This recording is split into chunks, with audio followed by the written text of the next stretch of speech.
I laid in my older son's bed just to like take a 2-second break.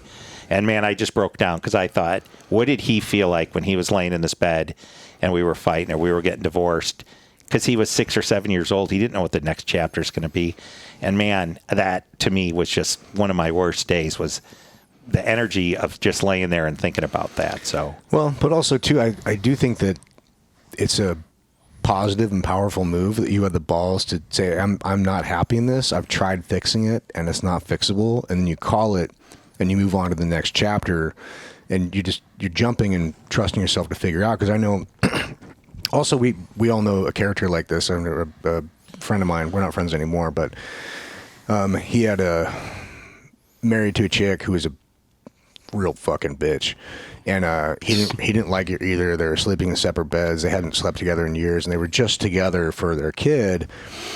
I was talking to him, man. I'm like, he's like, well, we just stay together for the kid. I'm like, wouldn't it be a better example for your kid to show that like your dad is happy and moving forward and able to make his own decisions and be independent and push through these things, rather than I don't think that's I think it's significantly worse to stay in a loveless marriage where you're setting a bad example, where you're setting a worse example for the kid by being in a bad relationship than being single and taking the power move of like taking control of your own destiny and moving forward. 1,000%. And I will say, if my kids, a lot of people don't have the balls to do it. No, but I'll say this though, and I'll tell anybody that's going through this: if you get to the point where you're going to fucking tap, like I did it in a cowardly way. Like I was like, okay, I'm going to either do this or this or this. Like unless you make a decision, I should have been like, hey, I'm fucking done.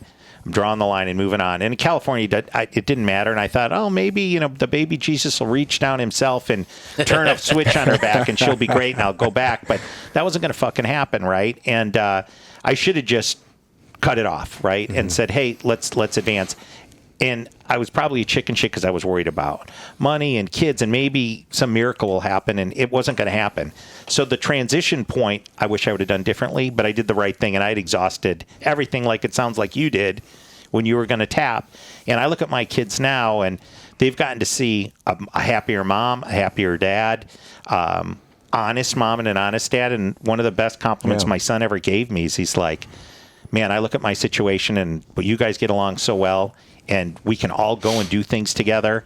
And, I want her to be happy and have a successful life. But, man, my kids ended up fine. And everybody's kids can end up fine. But, dude, when you tap, you need to make your kids the number one priority,